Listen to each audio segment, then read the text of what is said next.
Welcome to Spring LIB. Okay, so here we're dealing with the following substrate.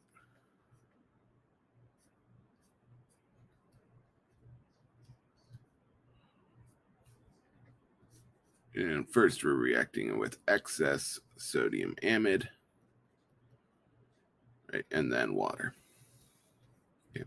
And what excess sodium amide will do, I'm just going to put XS for excess, is that if you have some dibromo alkane, it will basically do something like, but not exactly the same as, E2 elimination twice to give you an alkyne, right? So we're basically going to consider that the hydrogens that matter here are either here or here, right? In either direction, we could form an alkyne, across this bond or this bond. Okay, so the two possible answers to this then become or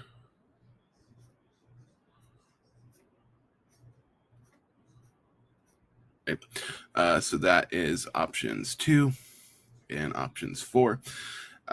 The one problem here is that we're then told that the reaction is followed up with H2O, which typically would hydrate the alkene.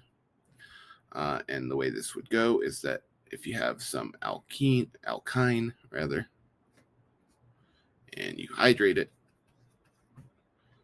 you get something like the following. An enol, and enols tautomerize into ketones. So my guess is that they are missing whatever the correct answer should be. Theoretically, if you did this in real life or according to any textbook, right, you would form an alkyne, and then that alkyne would then form a ketone, but none of those options are available. And the only two relevant options would be 2 and 4. And so the likely answer is 4. There's a slight preference for terminal alkynes, but note that in the real world, if you took an alkyne and exposed it to water, you would end up getting either a ketone or an alkyne out. But 4 is the best answer from the available options.